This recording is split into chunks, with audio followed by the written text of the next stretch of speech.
What's up, family? Gerald the Bossman here. You're tuned into the Bossman Show on AM 1010, AM 1430, 1055 The King. Check The King out at 105theking.com and the Bossman Show at bossmanshow.com. Hit me up on Instagram, The Bossman Show, Twitter at Bossman Show, and Facebook, Bossman Show. It's the Bossman on your radio. Listen to the Bossman Show with your host, JR, Saturdays at 9 a.m. right here on AM 1010, The King. What's up, good people? BetOnline is your number one source for all your betting needs. The latest odds, lines, and matchup reports for baseball, boxing, golf, and more. BetOnline continues to be the fastest and easiest way to place your wagers, including live betting and your favorite casino and card games available to play right from your phone. Head to the website or use your mobile device to sign up today and get in on the action. Remember to use your promo code BELIEVE, BLEAV, for your 50% welcome bonus on your first deposit. BetOnline, where the game starts. BS3 Network, changing the way you watch TV. Yes, BS3 Network, changing the way you watch TV, covering content and hot topics from A to Z, sports, music, society and culture, movie reviews, you name it, we have it. Check it out on bs3network.com or check us out on Roku, BS3 TV on Roku, as well as check out your favorite podcast on all podcast platforms or Spreaker.com/BS3 Network. You are now tuned to BS3 Network.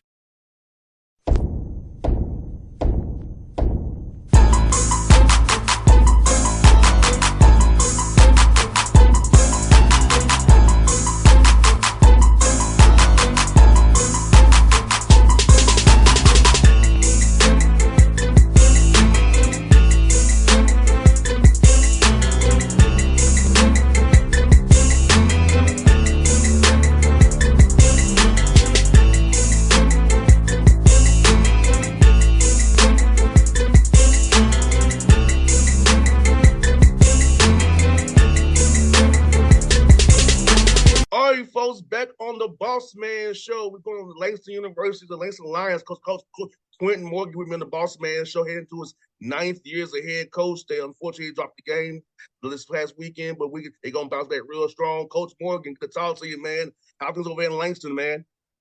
Everything's great, man. Just kind of like licking our wounds right now. We dropped one that we felt like we should have won. Very tough opponent, but a very good test for our first game. You know, I was proud of some of the things that I did see in the game. So, you know, I got a lot of stuff I can build off of. No doubt. Like I said, you know, I know it's overtime loss, but think about it, he's using the game. It's really a play or two here and there. You're not both playing the game. It's those players two here and there. No small details here and there. That they are coachable and correctable, which is the thing. If you got blown out, it's nuts. Game that close, we all do is a play here or there. We just got to correct things, clean up, and we'll be okay and going forward. Yeah, exactly. Now, Coach Morgan, let me ask you, man, can you believe you've been here 9 years as the head coach, going to 9 seasons as the head coach? Can you believe that? No, I can't, man. To be totally honest with you, never thought I would be a college head football coach, you know. But you know, God works in mysterious ways. You know, it's the reason why He has me here, and I think I have an idea what that is, and that's to continue to help mold these young men to go out there and be successful in society. You know, it's bigger than the sport of football. You know, I believe in touching these young men in a positive way and going out in society being a positive role model. You know, that's important nowadays.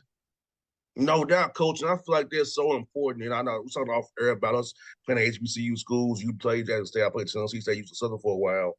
How important it is to help people who look like us help mold us. I feel like they've been through the fires already. Those elders who, our professors, our coaches, really help. Now you're not just being an elder and being that person they look to, far they look to now. About that carrying that mantle as a coach, but also feel being there, that mentor they need to help some of the young men who didn't have fathers in their homes or need somebody to look to. Yeah, it's tough, but that's why I love the job.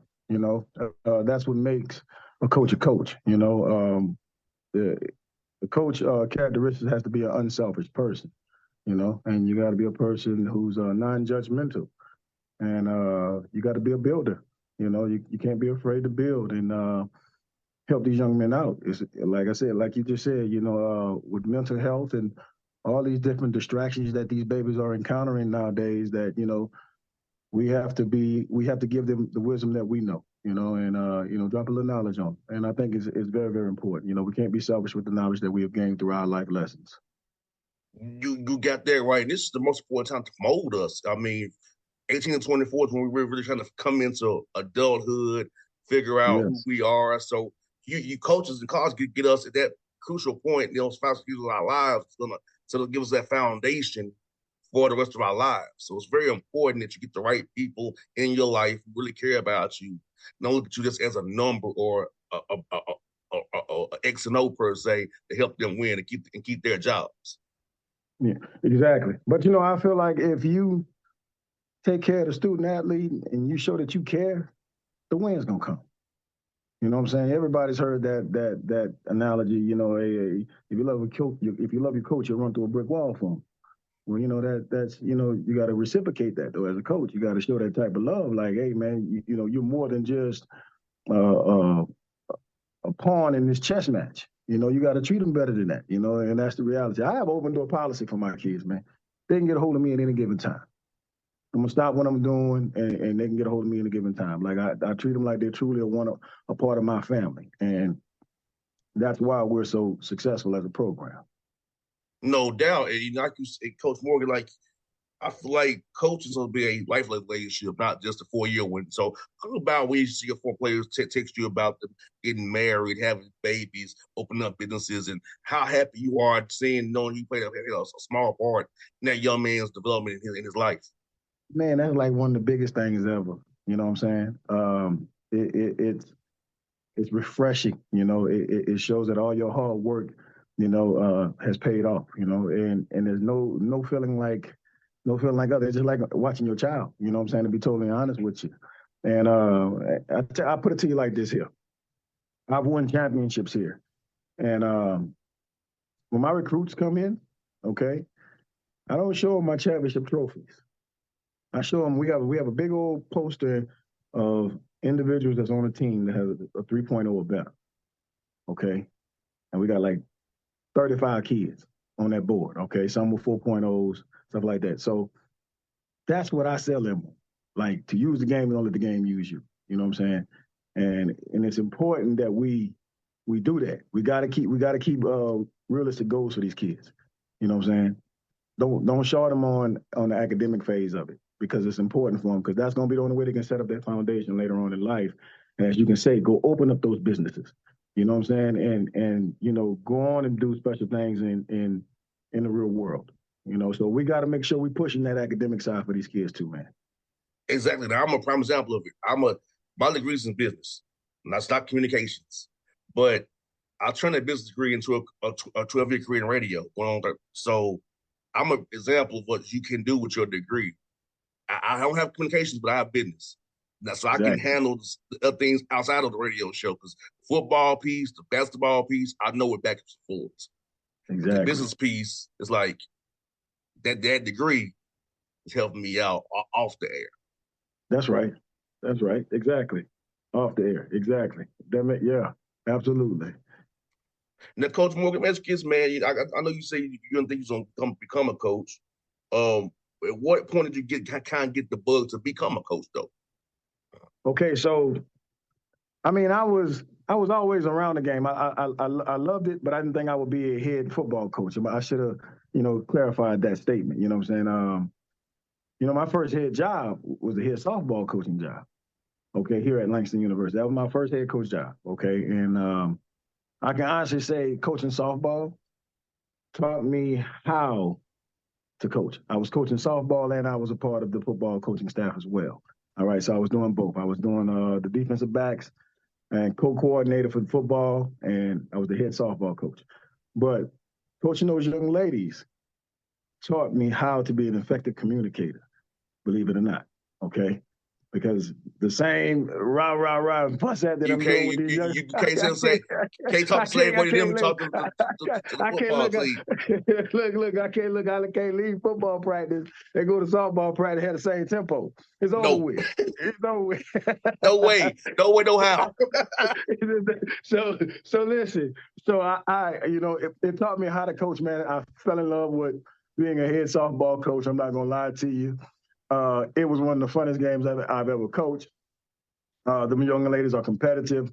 They work hard, man. And like I said, it taught me how to be an effective communicator. So in my mind, I'm thinking, baseball was my first love coming out of high school. So I'm thinking I'm going to be around, baseball or either softball. Okay. And I was cool with that. And it just so happened, God blessed me with a different opportunity. Some things happened, and like I say, life. And I ended up being the head coach. I had to take over at a halfway point in 2015. And we kind of like been rolling since. Now, were you a switch hitter or were you just a righty or lefty? Man, I was a pitcher, man. I was a pitcher. I pitched. Okay, Yeah, I used to top out about 93. gotcha. Tore my rotator cuff, and that kind of like put an end to those dreams. You know what I'm saying? So, but it was something else that needed to be done in my life, and baseball wasn't it. And then I think I have an idea what I need to do now. Yeah, I was. My dad forced me to be a switch hitter. As a kid with that Fisher Price bat, he had me hitting left-handed too. He had me hitting left-handed. So by my father's pushing and prodding, I was switch hitter. And now, Come on. sometimes, on the left-hand side, using my speed, I might drop down third base line and get on base. Try to That's get us right. a run. That's Because right. and they knew I was gonna run. I was like, okay, you can throw the ball over here, but I'm still gonna go. You ain't gonna keep doing it. I'm gonna keep doing it. I'm gonna get you. So now even sometimes, bro, when I play, it's just not really shit you should do. I'm gonna tell you, but even when a lefty, I would try to steal third, but a little lefty. You truly want to do with a righty up there. I'm trying to get us a run here, man. We down. We down. That's right. Yeah. It's rare to be a speedster playing first base in the outfield. That's what I did. That's right. Okay. Yeah. Yeah. But but I love first base because my favorite player was Fred McGriff being in Atlanta. But with the Braves. Yeah, so I don't Hey, that was Fred. a cold-blooded team. You talking about with Clemens when they had Dion, when they had my dog David Justice, Singleton, David Justice, Singleton. Yeah, man, that was a heck of a team there. Oh yeah, that was my grandmother's favorite team, man. We used to watch them all the time, man. It says Chipper 7:30. Jones. I remember when Chipper Jones first got on the scene. Yes. I remember when Chipper first hit the scene. I do. I remember, yeah. You probably remember this too.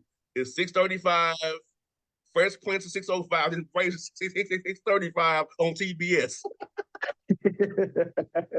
Braves baseball on TBS. Braves on TBS, goddamn, on TBS. Yeah, so yeah, man.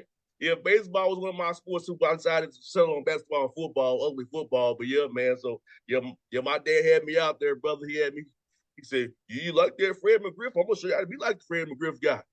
That's right, man. Yeah, man. Yeah. Yes, sir. And you know what, Coach? Ask this, man. In your program, what are the pillars of your program, and like what are the qualities you want a young man to have to be a part of your program? Qualities I would want a young man to have to be a part of my program. First, come in college ready. Understanding that there's going to be sacrifices that need to be made when you become a student athlete. And most importantly, time management. You got to know what you're doing with your time. So I'm looking for guys that are very good with time management, discipline, academically oriented, ready to go academically, driven, and play hard, heart. So those things right there, that right there, you can build off those 5 things, to be totally honest with you. Yes, indeed. And you know what? You're one of the rarities. There's not too many NAI HBCUs who play football. So talk about that being one of the few that do play football in the NAIA level. You want to know what that like? How is like? That's like it's almost like being the cue ball on the pool table. But flip the roles. Mm-hmm. Put the 8 ball. Put the 8 ball as the cue ball and flip the roles. That's what it's like. You know, it's tough. It's coaching. You got to coach. You No know, doubt. No. it's not a lot of teams that look like me, and so um, you play a lot of disciplined teams. You know, I love it. It's a challenge. You know, sometimes we feel like we have to play against referees as well, but you know that just makes it taste even better when you win. And, you know, it's something about a prestigious HBCU. You know, it creates intimidation. You know, to some. You know, and then I think we experienced that a whole lot here, especially with the success that we've been having. And I love it though. You know, I love the challenge. I do. I love it, and it just goes to show we what kind of kids we have. They're resilient. Um, they understand they're going to get called names, and if they respond, they're going to be the ones that get flagged. All that type of stuff. You know, it's a different type of mindset our kids have to have going into games. And but they're up for the challenge, and you know, and I'm up for the challenge. I love it. I love being an underdog and proving others wrong. You know, so and that's what it's all about. And but it's like I say, it's uh, very strategical when it comes to schemes. That makes sense. You Yes, know, it does. yeah, you gotta make sure you dot your I's and cross your T's when it comes to schemes. So you got to have sound schemes, offensively, defensively, and special teams. And it just keeps you up on game. I love it, man. Like I said, I love the challenge. It's no sloppy football. Put it to you like that. You know, you don't see a lot of games with a whole lot of penalties unless it's just an all-out flash war. You know, they try to play as disciplined ball as possible, which forces you to be a more disciplined team. So, yeah, it's I guess you would say it's challenging, but it's fun. Yeah, you know, I feel like Tennessee State would say Tennessee State being OVC, only HBCU and OVC. You're right. You don't get no calls. Even at Yeah. home, you get no calls. Like So they, so exactly. So Tennessee State knows exactly how I feel right now. It's the exact same thing. You know, it's like you're a prestigious HBCU and you're talented. You know, and you've been known for it. Just imagine now, you've been known for winning it. And so you know, eventually, you know, yeah, it's gonna get tough and tough on you. You know, like you because they said, Coach. Um, I was a wide receiver, so I get rolled. I'm getting the DBs riding me down the field, like holding me the whole, like holding whatever, right? What you want me to do? You know what I'm saying? yeah, Every yeah, time I give him a little something, or he fakes like, or he flops yeah. off pass interference, offense. I didn't even touch this. You know what I'm saying? Like he Yeah, flopped. So like, wow. Listen, I'm telling. Look, I done seen a lot. I done seen a lot of those. And that's not to discredit the players that my guys go against or the coaches that I go up against. No, I face some good coaches and some good kids. You know, but I can tell you like this here. We know right now we crossing our fingers and our toes if it's a bang bang call. We already know 9 times out of 10 we gonna get that call. That's how we feel. yes, So you know it is what it is, yeah, and so we so go with that mindset now. So it ain't no excuse. You yeah, feel me? Because it's been taught, you know, and my kids have experienced it firsthand. So we don't use it as an excuse if we lose or when we win. You know what I'm saying? We don't. It's a non-factor in our mind because we expect it. You know. yes. So And see what we did, Coach. We that kind of made my office coordinator. He got creative. He said we're gonna go in 11 personnel out of shotgun, so you can get a free release. We can yeah, all run dummy motions, make them declare man zone early. So we would do we make knowing them what we're up reveal their against. hand. Yeah. So we would do dummy motion shifts to kind of get us off releases so we can get off the line, run a lot of strip sets as well to try to get us Yeah, at least two of us a free release, so they can't just start yeah, holding from the jump. yeah. But You can't do it. Yeah. it's crazy you had that he changed your scheme, his strategy based on how he gonna officiate it. Yeah, yeah, exactly. It's like that. You got to do that sometimes. Yeah, But yeah, because that's what you. we did to kind of overcome what we don't have. They're gonna rise all the way down the field, And they're not gonna get a call. We're not gonna get a call. Yes. That's the first thing you got. Hey, you're not gonna get a call, so don't even worry about it. Don't even think about complaining. Just come on, get ready for the next play. Yep. Even on basketball side too, they always be 5-on-8. Oh man, yes indeed, man. Yes indeed, man. Yes indeed. Yes indeed. It's tough. It's tough. It's hard out here. I'm telling you, it's hard. Yes. So Tennessee State knows what you all going through. We live it and see Hampton, A&T are gonna feel it in the CAA too. They ain't felt it quite yet. Yeah. But you left the me at in the CAA. I get it.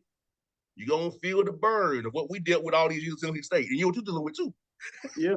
Yeah. You ain't getting no calls no more. They ain't getting no calls. It ain't no 50-50. Hey, listen, we have and this may not even hit the show. I'm going to tell you how bad it is. We have a no band can play while the other team is on offense rule. Same in the OBC.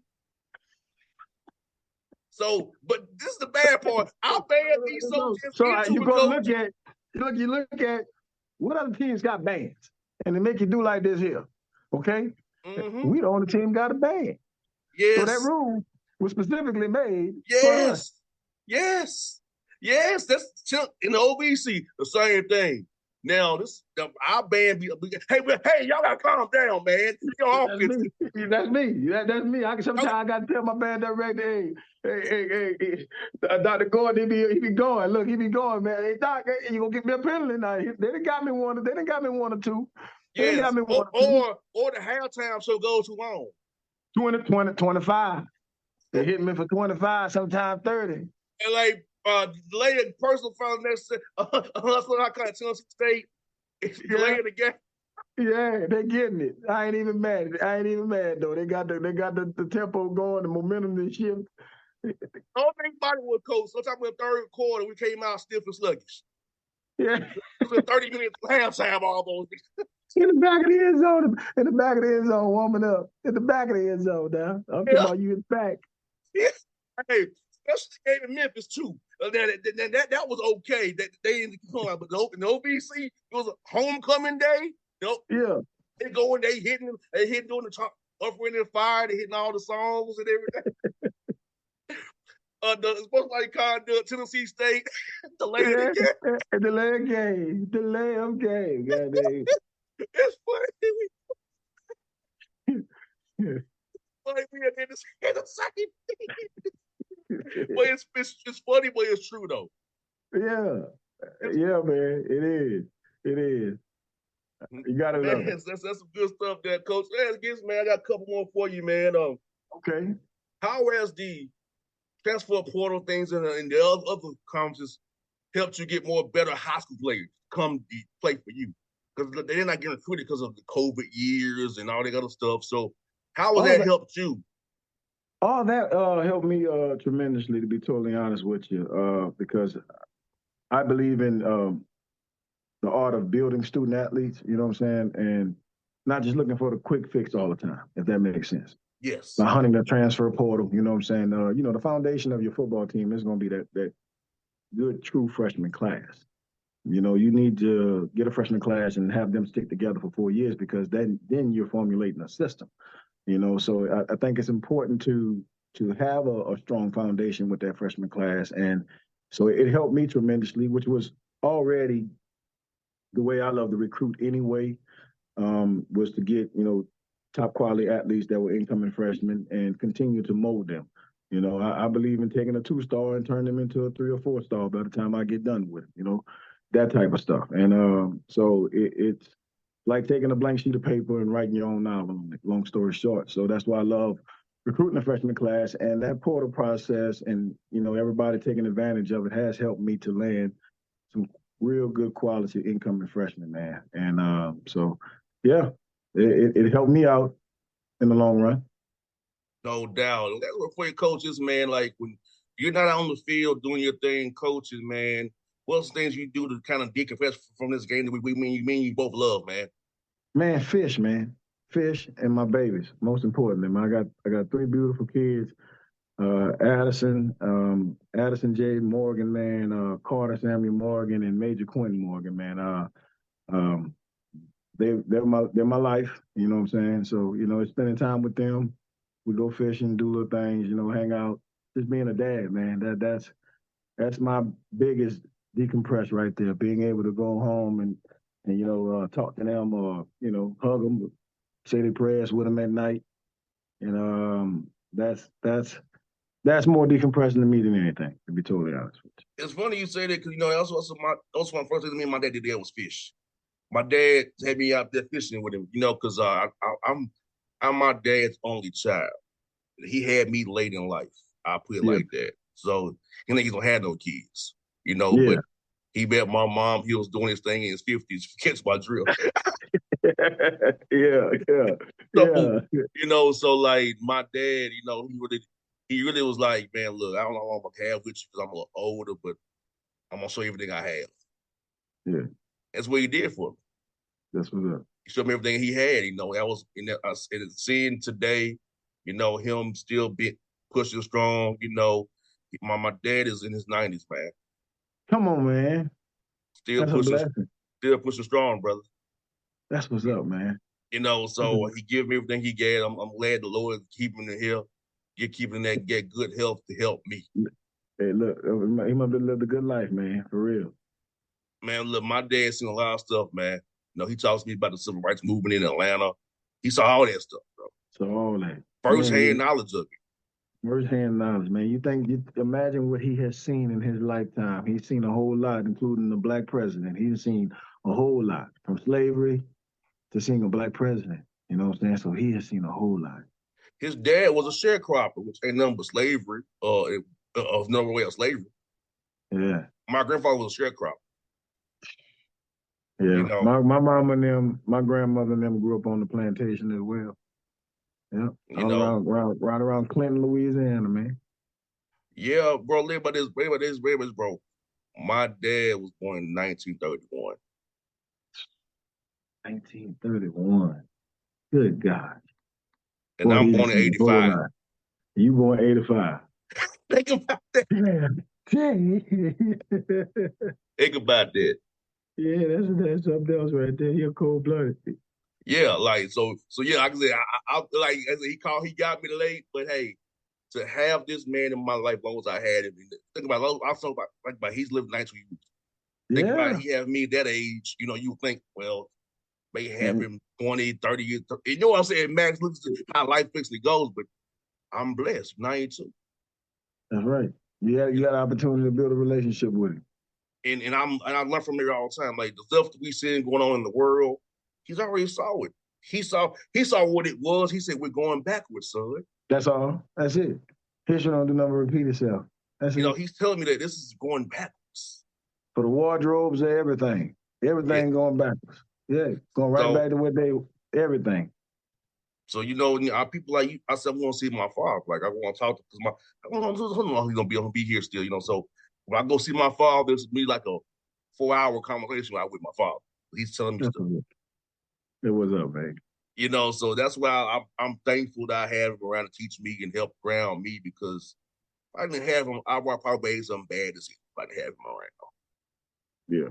Because he's Yeah. like I would say he's like my calm influence. When I want to get riled up, no, don't do that. Don't do that. Yeah, just hit you. Don't do that. You ain't got that to do. He's Yeah. like, before you do anything stupid, ask me. We Yeah, always that's get real. Yeah. before you do anything stupid, son, or get rash, Just ask me. Just ask me. ask Call me. me. Ask me. Call me. That's what my father still does for me, coach. But it's good that you're a father. I'm doing my thing as well. So I don't have any kids yet, but hopefully one day down the road it happens for me. I can be like my father. But I'm thankful that I've been poured into by coaches and my dad too. So I know what to do when that time comes for me. That's right. That's right. But yeah, coach, it's fun, man, talking to your brother. I know I saw you on a video in the past about being who next, man. You're here, brother. You are here. You're doing your thing, and I hope you get that win on the 16th of September, brother, and get this thing going again. Because I know you've been a winner your time at Langston University except for that COVID year. So keep that good work, brother. Looking forward to doing this game with you real soon, my brother. All right, my brother. Thank you, man. It's been a pleasure. Yes, sir. BS3 Network. Changing the way you watch TV. Yes, BS3 Network, changing the way you watch TV, covering content and hot topics from A to Z. Sports, music, society and culture, movie reviews. You name it, we have it. Check it out on bs3network.com or check us out on Roku, BS3 TV on Roku, as well as check out your favorite podcasts on all podcast platforms or Spreaker.com/BS3 Network. You are now tuned to BS3 Network. What's up, good people? Bet Online is your number one source for all your betting needs. The latest odds, lines, and matchup reports for baseball, boxing, golf, and more. Bet Online continues to be the fastest and easiest way to place your wagers, including live betting and your favorite casino and card games available to play right from your phone. Head to the website or use your mobile device to sign up today and get in on the action. Remember to use your promo code BELIEVE, BLEAV, for your 50% welcome bonus on your first deposit. Bet Online, where the game starts. What's up, family? Jared the Bossman here. You're tuned into the Bossman Show on AM 1010, AM 1430, 1055 The King. Check The King out at 105theking.com and the Bossman Show at bossmanshow.com. Hit me up on Instagram, The Bossman Show, Twitter at Bossman Show, and Facebook, Bossman Show. It's the Bossman on your radio. Listen to The Bossman Show with your host, JR, Saturdays at 9 a.m. right here on AM 1010, The King.